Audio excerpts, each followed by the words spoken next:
Hello friends, good afternoon. कैसे हो? I hope कि आप लोग अच्छे ही होंगे। सो फ्रेंड्स, आज की इस क्लास में हम लोग सॉल्व करेंगे जीके जेएस का प्रैक्टिस सेट। पूरे 50 प्रश्नों को हम लोग इस वीडियो में सॉल्व करेंगे। अगर आप लोग 50 प्रश्न में से 20 प्रश्न सही कर लेते हैं तो आपकी जीके जीएस की तैयारी अच्छी है। इस क्लास की अगर आपको फ्री में पीडीएफ चाहिए तो आप लोग हमारे टेलीग्राम चैनल से ज्वाइन हो सकते हैं। टेलीग्राम चैनल का नाम है एजुकेशन विद साहिल। इस वीडियो के डिस्क्रिप्शन बॉक्स में टेलीग्राम चैनल की लिंक दे दी हूँ, आप लोग ज्वाइन हो सकते हैं। तो चलिए इस क्लास को स्टार्ट करते हैं। आज की इस वीडियो में मैंने जितने भी क्वेश्चन लिए हैं सारे के सारे सिलेक्टेड क्वेश्चंस लिए हैं, इंपॉर्टेंट क्वेश्चंस लिए हैं जो एग्जाम में हर वर्ष रिपीट होते रहते हैं। आपको इस क्लास से 100% एग्जाम में क्वेश्चन देखने को मिलेंगे। तो फटाफट पेन कॉपी लेके सभी लोग रेडी हो जाएंगे। कुछ क्वेश्चंस नोट भी आपको करना होगा। यहाँ पे क्लासेस का टाइमिंग आप लोग देख सकते हैं। 9:30 बजे हिंदी लैंग्वेज की क्लास होती है, 2:30 बजे जीके प्लस करंट अफेयर की होती है, 7:30 बजे सब्जेक्ट एबिलिटी की क्लास होती है। और ये देख सकते हैं, ये हमारा है क्रैश कोर्स। अगर आपको नहीं समझ में आ रहा है कि हम तैयारी कैसे करें, क्या पढ़ें, कौन सी बुक पढ़ें, तो ये देख सकते हैं, ये हमारा है क्रैश कोर्स। बहुत ही कम पैसों में आपको दिया जा रहा है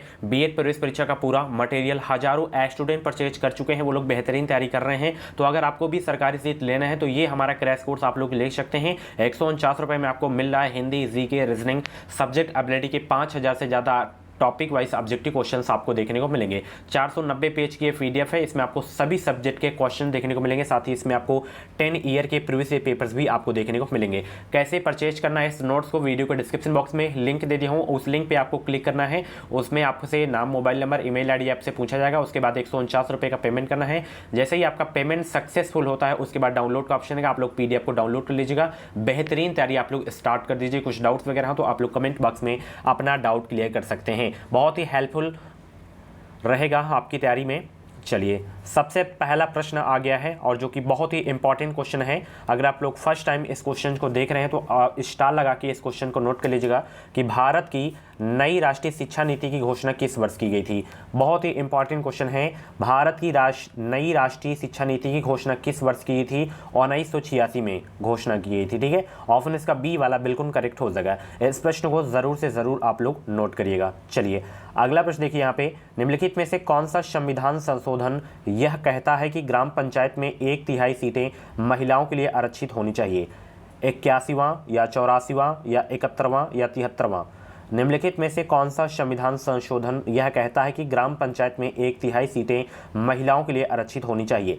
सभी लोग दूसरा का जवाब देने का प्रयास करेंगे। सभी को गुड आफ्टरनून। सभी लोग वीडियो को लाइक कर देंगे और वीडियो को शेयर कर देंगे। 2022 में बेहतरीन अंकों के साथ अगर आपको बीएड में एडमिशन लेना है तो आप लोग हमारे चैनल से जुड़े रहें। चैनल को सब्सक्राइब करके बेल आइकन को ऑल पे प्रेस कर लीजिएगा। जो भी यूपी बीएड की अपडेट रहेगी, अपडेट आपको सबसे पहले हमारे चैनल के माध्यम से देखने को मिलेगी। तो वो संविधान संशोधन कौन सा है? वह है 73वां संविधान संशोधन, जो कि कहता है कि ग्राम पंचायत में 1/3 सीटें जो हैं महिलाओं के लिए आरक्षित होनी चाहिए। 73वां संविधान संशोधन आपको याद रखना है। ऑप्शन इसका डी वाला बिल्कुल करेक्ट हो जाएगा। चलिए, पंचायत स्तर पर राज्य सरकार का प्रतिनिधित्व जो है कौन करता है? पंचायत स्तर पर राज्य सरकार का जो है प्रतिनिधित्व कौन करता है? बहुत ही अच्छा प्रश्न है और मुझे पूरी उम्मीद है कि आज आपका 50 में से कम 30 प्लस प्रश्न जरूर से जरूर सही होगा। तो पूरी क्लास को आप लोग जरूर देखिएगा। अभी से आप लोग तैयारी स्टार्ट कर दीजिए। जितनी भी क्लासेस होती हैं उन सभी क्लास को जो है आप लोग देखा करें। तो पंचायत स्तर पर राज्य सरकार का प्रतिनिधित्व कौन करता है? ग्राम मुखिया करता है। ऑप्शन इसका जो है बी वाला बिल्कुल करेक्ट हो जाएगा। चलिए अगला प्रश्न आ गया है। एक मकान की छत से भूमि की ओर एक पत्थर गिराया जाता है, उस पत्थर की गतिज ऊर्जा अधिकतम कब होगी? गिरने के तुरंत बाद, या उसके आधी दूरी तक पहुंचने के बाद, या भूमि पर पहुंचने के ठीक पहले, या भूमि पर पहुंचने के बाद? 4 का राइट आंसर बताने का प्रयास करेंगे। एक मकान की छत से भूमि की ओर एक पत्थर गिराया जाता है, उस पत्थर की गतिज ऊर्जा जो है कब होगी, अधिकतम कब होगी? यहाँ पे तो अधिकतम होगी भूमि पर पहुंचने के ठीक पहले होगी। ऑप्शन इसका जो है सी वाला बिल्कुल करेक्ट हो जाएगा। चलिए, 1959 ईस्वी तक पाकिस्तान की राजधानी थी क्या? अभी तो पाकिस्तान की राजधानी है इस्लामाबाद। तो 1959 ईस्वी तक पाकिस्तान की जो राजधानी थी वो थी कराची। ऑप्शन इसका जो है बी वाला बिल्कुल करेक्ट हो जाएगा। एक क्वेश्चन आप लोगों से मैं पूछ रहा हूँ, पाकिस्तान के नए प्रधानमंत्री कौन है? सभी लोग कमेंट बॉक्स में जवाब देंगे। ठीक है, चलिए, भारत की कॉफी अनुसंधान संस्थान कहाँ स्थित है? ये बहुत ही अच्छा प्रश्न है। तो भारत का जो है कॉफ़ी अनुसंधान संस्थान जो है स्थित है कर्नाटक में है, एक जगह है, यह लिख लीजिएगा, चिकमंगलूर, यहाँ पे 1 मिनट,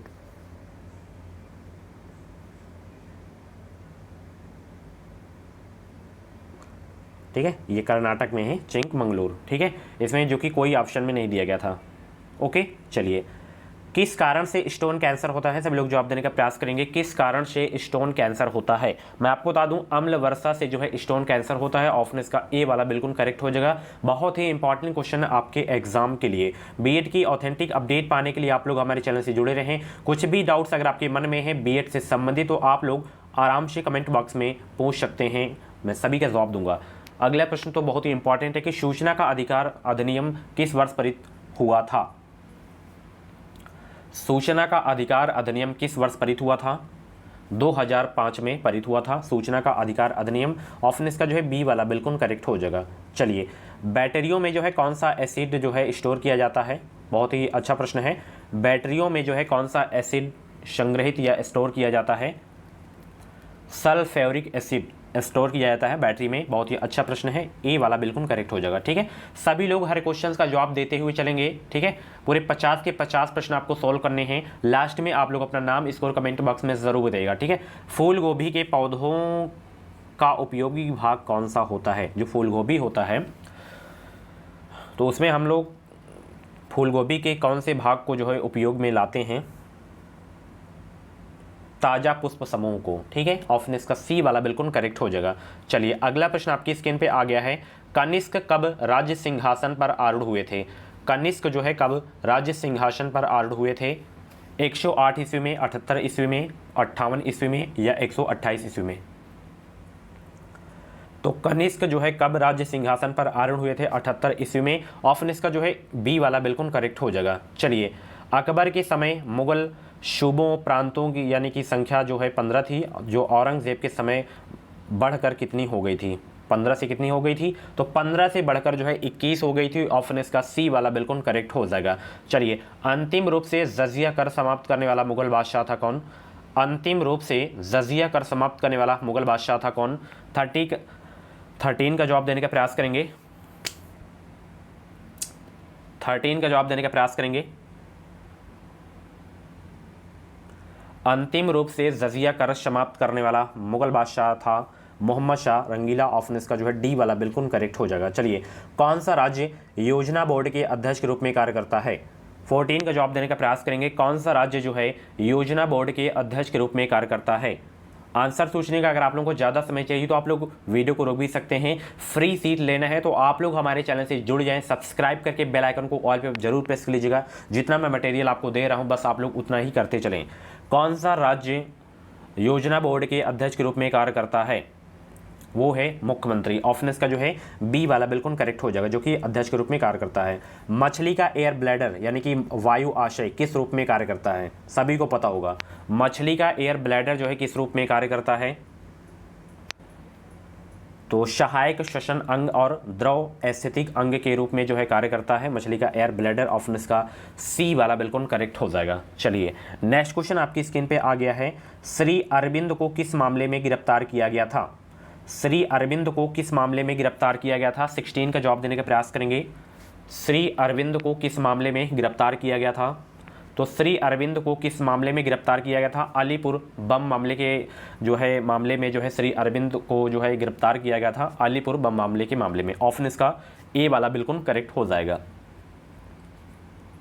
चलिए, वीडियो को लाइक कर देंगे जितने भी लोग क्लास को देख रहे हैं। किसने जो है अकबर को जिल ए इलाही यानी कि खुदा की परछाई एवं फर ए इज़्दी खुदा से निकलने वाली रोशनी कहा था? बहुत ही अच्छा प्रश्न है। तो अबुल फजल कहे थे। ऑप्शन इसका ए वाला बिल्कुल करेक्ट हो जाएगा। चलिए, निम्नलिखित में से कौन से सार्वजनिक उपक्रमों को महारत्न का दर्जा नहीं दिया गया है? निम्नलिखित में से कौन से सार्वजनिक उपक्रमों को महारत्न का दर्जा नहीं दिया गया है? भेल को नहीं दिया गया, बाकी सेल और एनजीसी कोल इंडिया लिमिटेड को दिया गया है महारत्न का दर्जा। भेल को नहीं दिया गया है, तो ऑप्शन इसका बी वाला बिल्कुल करेक्ट हो जाएगा। चलिए, सुभाष चंद्र बोस ने भारतीय राष्ट्रीय कांग्रेस से निकलने के बाद किस पार्टी की स्थापना की थी? ये क्वेश्चंस मैं टॉपिक वाइज क्लासेस में करवा चुका हूँ। प्रैक्टिस सेट सॉल्व करने में ज़्यादातर टॉपिक वाइज क्लासेस से आपको क्वेश्चन देखने को मिल रहेंगे, और अभी पूरी क्लास नहीं हुई है टॉपिक वाइज क्वेश्चन, तब भी आपको क्वेश्चन आपको देखने को मिल रहे हैं 50%। तो वो पार्टी है जिसकी स्थापना किए थे सुभाष चंद्र बोस भारतीय राष्ट्रीय कांग्रेस से निकलने के बाद, फॉरवर्ड ब्लॉक। ठीक है, ऑप्शन इसका सी वाला बिल्कुल करेक्ट हो जाएगा। चलिए, जो चित्रकला के शत्रु हैं मैं उनका शत्रु हूं, किस मुगल शासक ने कहा था? जो चित्रकला के शत्रु हैं मैं उनका शत्रु हूं, किस मुगल शासक ने कहा? जहांगीर ने कहा था। ऑप्शन इसका जो है बी वाला बिल्कुल करेक्ट हो जाएगा। WTO किस वर्ष में अस्तित्व में आया था? WTO वर्ल्ड ट्रेड ऑर्गेनाइजेशन जो है किस वर्ष में अस्तित्व में आया था? 1995 में जो है अस्तित्व में आया था WTO। ऑप्शन इसका जो है सी वाला बिल्कुल करेक्ट हो जाएगा। आप लोगों से क्वेश्चंस हैं, ये क्वेश्चंस मैं पहले भी करवा चुका हूँ। क्वेश्चंस ये है WTO और WHO का हेडक्वार्टर कहाँ पे है? बताइए सब लोग, WTO और WHO का हेडक्वार्टर कहाँ पे है? ब्लू प्लैनेट कहा जाता है किस ग्रह को? ब्लू प्लैनेट किसे कहा जाता है? नीला ग्रह पृथ्वी को कहा जाता है। ऑप्शन इसका बी वाला बिल्कुल करेक्ट हो जाएगा। चलिए, किस प्रदेश में ब्रिटिश के विरुद्ध बिरसा मुंडा का संचलन रहा? किस प्रदेश में ब्रिटिश के विरुद्ध बिरसा मुंडा का संचलन रहा था? छोटा नागपुर। ठीक है, छोटा नागपुर प्रदेश में। ऑप्शन इसका बी वाला बिल्कुल करेक्ट हो जाएगा। चलिए, वाइकोम सत्याग्रह कहाँ चला गया? वाइकोम सत्याग्रह कहाँ चलाया गया था? 24 का जवाब देने का प्रयास करेंगे।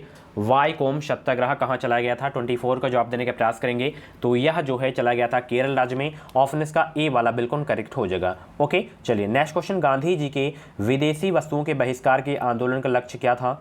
गांधी जी के विदेशी वस्तुओं के बहिष्कार के आंदोलन का लक्ष्य था क्या? 25 का जवाब देने का प्रयास करेंगे तो गांधी जी के विदेशी वस्तुओं के बहिष्कार के जो आंदोलन का जो लक्ष्य था वह लक्ष्य ध्यान रखिएगा कुटीर उद्योगों को प्रोत्साहन देना था। ऑप्शन इसका डी वाला बिल्कुल करेक्ट हो जाएगा। स्टार लगा के नोट कर लीजिएगा, वेरी इंपॉर्टेंट क्वेश्चन आपके एग्जाम के लिए। अगला प्रश्न आपकी स्क्रीन पे आ गया है। जापानी सहयोग से स्थापित किया गया नवीनतम और सबसे बड़ा शिपयार्ड कौन सा है? स्टार लगा लीजिएगा इस प्रश्न में भी। जापानी सहयोग से स्थापित किया गया नवीनतम और सबसे बड़ा शिपयार्ड कौन सा था? तो वह था विशाखापत्तनम में हिंदुस्तान शिपयार्ड। ऑप्शन इसका ए वाला बिल्कुल करेक्ट हो जाएगा। सॉरी ये वाला नहीं है, कोची शिपयार्ड था। ठीक है, बी वाला करेक्ट हो जाएगा, कोची शिपयार्ड। जापानी सहयोग से स्थापित किया गया नवीनतम और सबसे बड़ा शिपयार्ड था कोची शिपयार्ड। बी वाला बिल्कुल करेक्ट हो जाएगा। चलिए, किस प्रधानमंत्री ने वास्तविक नियंत्रण रेखा में के संबंध में हस्ताक्षर करके भारत चीन संबंधों में नरमी लाई थी? किस प्रधानमंत्री ने वास्तविक नियंत्रण रेखा के संबंध में हस्ताक्षर करके भारत चीन संबंधों में नरमी लाई थी? तो वह प्रधानमंत्री थे नरसिंह राव। ठीक है, बी वाला करेक्ट हो जाएगा। सभी को गुड आफ्टरनून। वीडियो को लाइक कर देंगे सभी लोग, वीडियो को शेयर भी कर देंगे ताकि और सारे लोग जो है क्लासेस को देख सकें, उनको भी जो है हेल्प मिल सके हमारे चैनल से। चलिए, निम्नलिखित में से किस वस्तु की मांग लोचदार है? किस वस्तु की मांग जो है लोचदार है? 28 का जवाब देने का प्रयास करेंगे सभी लोग। किस वस्तु की मांग लोचदार है? विद्युत की जो है मांग लोचदार है। ऑप्शन इसका ए वाला बिल्कुल करेक्ट हो जाएगा। कौन सी अक्रिय गैस गहरे समुद्र के गोताखोरों द्वारा श्वसन के लिए वायु में उपस्थित नाइट्रोजन के स्थान पर प्रयोग की जाती है? कौन सी अक्रिय गैस गहरे समुद्र के गोताखोरों द्वारा श्वसन के लिए वायु में उपस्थित नाइट्रोजन के स्थान पर प्रयोग की जाती है? वह अक्रिय गैस कौन सी है? हीलियम है। ऑप्शन इसका जो है डी वाला बिल्कुल करेक्ट हो जाएगा। ये बहुत ही इंपॉर्टेंट क्वेश्चन, स्टार लगा के नोट कर लीजिएगा। इस क्वेश्चन को बार बार एग्जाम में पूछा जाने वाला प्रश्न है। वायुयान का आविष्कार किसने किया था? जवाब देंगे 30 का। वायुयान का आविष्कार किसने किया? 30 का जवाब देने का प्रयास करेंगे। वायुयान का आविष्कार किसने किया था? तो वायुयान का आविष्कार किए थे आर्विले राइट एंड विल्बर राइट ने। ऑप्शन इसका ए वाला बिल्कुल करेक्ट हो जाएगा। नोट जरूर से जरूर कर लीजिएगा। द्रव चलित मशीनें किस सिद्धांत से काम करती हैं? 31 का जवाब देने का प्रयास करेंगे। द्रव चलित मशीनें किस सिद्धांत से काम करती हैं? द्रव चलित मशीनें किस सिद्धांत से काम करती हैं? पास्कल सिद्धांत से जो है काम करती हैं द्रव चलित मशीनें जो होती हैं। ऑप्शन इसका सी वाला बिल्कुल करेक्ट हो जाएगा। चलिए, किस वर्ष में भारत के राष्ट्रपति ने आंतरिक अव्यवस्था के कारण आपात स्थिति लागू की थी? किस वर्ष में? 1975 में। ठीक है, ऑप्शन इसका डी वाला बिल्कुल करेक्ट हो जाएगा। चलिए, अगला प्रश्न आपकी स्क्रीन पे आ गया है। किस राज्य का नाम, ये तो और पुराना क्वेश्चन है, इसको ध्यान नहीं देना है। अमीर खुसरो ने किसके विकास में अग्रगामी की भूमिका निभाई थी? तो आपको 49 क्वेश्चन में बताना है जितने भी प्रश्न सही हुए हों। अमीर खुसरो ने किसके विकास में अग्रगामी की भूमिका निभाई थी? किसके विकास में? तो खड़ी बोली के विकास में अग्रगामी की जो है भूमिका निभाए थे अमीर खुसरो ने। ऑप्शन इसका जो है सी वाला बिल्कुल करेक्ट हो जाएगा। चलिए, तैमूर लंग ने किसके शासनकाल में भारत पर आक्रमण किया था? 35 को जवाब देने का प्रयास करेंगे। तैमूर लंग ने किसके शासनकाल में भारत पर आक्रमण किया? नसरुद्दीन महमूद तुगलक के शासनकाल में भारत पर आक्रमण किए थे तैमूर लंग ने। ऑप्शन इसका जो है डी वाला बिल्कुल करेक्ट हो जाएगा। चलिए, अगला प्रश्न आपकी स्क्रीन पे है। अशोक ने अपने सभी अभिलेखों में एकरूपता से किस प्राकृत का प्रयोग किया था?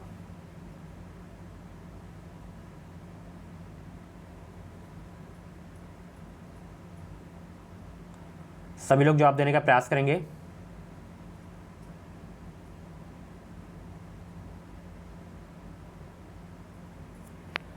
अशोक ने अपने सभी अभिलेखों में एकरूपता से किस प्राकृत का प्रयोग किया था? मागधी का। ठीक है, सी वाला बिल्कुल करेक्ट हो जाएगा। रेशा फसलें निम्नलिखित में से कौन सी बताइए? रेशा फसलें बताइए कौन सी हैं? रेशा फसलें कौन सी हैं इसमें? कपास, सन, जूट, ये जो हैं रेशा फसलें हैं, तो सी वाला बिल्कुल करेक्ट हो जाएगा। चलिए, निम्नलिखित में से कौन सी भाषाएं हाल ही में प्राचीन भाषाएं घोषित की गई हैं? कौन सी भाषाएं हाल ही में प्राचीन भाषाएं घोषित की गई हैं?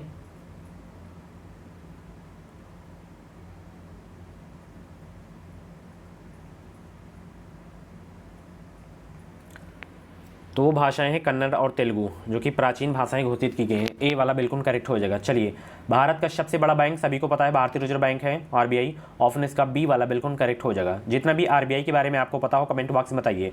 सबसे अधिक डाकघर किस देश में है? भारत, जापान, चीन, फ्रांस। सबसे अधिक डाकघर किस देश में है? सभी लोग जवाब देंगे। तो सबसे अधिक डाकघर अपने देश भारत में ही है। ऑप्शन इसका ए वाला बिल्कुल करेक्ट हो जाएगा। उर्दू किस भाषा का शब्द है? उर्दू किस भाषा का शब्द है? बहुत ही इंपॉर्टेंट क्वेश्चन है।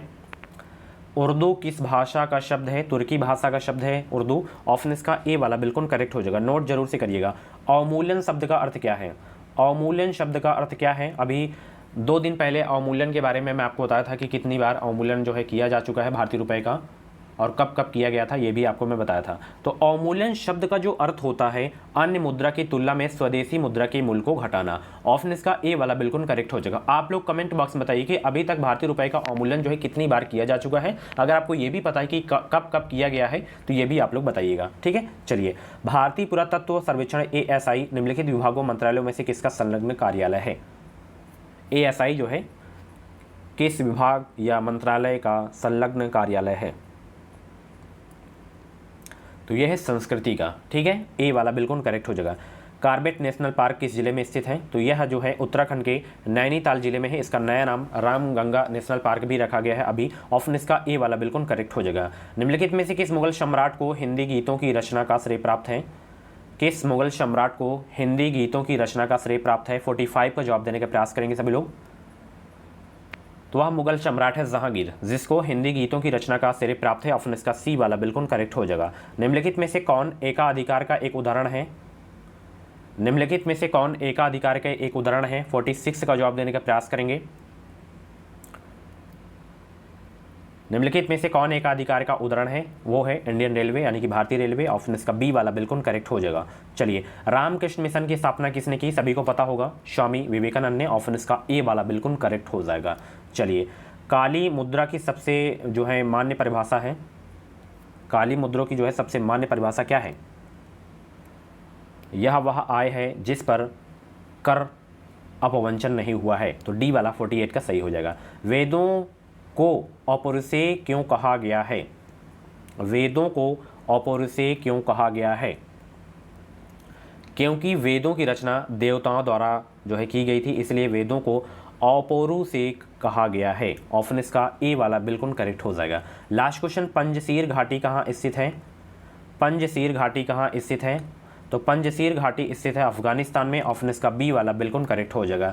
सो फ्रेंड्स, ये थे जीके जीएस के टॉप 50 क्वेश्चंस। इन 50 क्वेश्चंस में से आपके जितने भी क्वेश्चंस करेक्ट हुए हों तो आप लोग अपना नाम और स्कोर कमेंट बॉक्स में ज़रूर से ज़रूर बताइएगा। और ऐसी ही वीडियोस देखने के लिए आप लोग हमारे चैनल से जुड़े रहें। चैनल को सब्सक्राइब करके बेल आइकन को ऑल पे प्रेस कर लीजिएगा। जो भी यूपी बीएड की अपडेट रहेगी वो अपडेट आपको सबसे पहले हमारे चैनल के माध्यम से देखने को मिलेगी। इस चैनल से आप लोग जुड़े रहें, सब्सक्राइब कर लीजिएगा। इस चैनल से आपको निश्चित ही मदद मिलेगी। फ्री सीट लेना है तो बस आप लोग जुड़ जाएँ। Thank you so much. मिलते हैं अगली क्लास पे।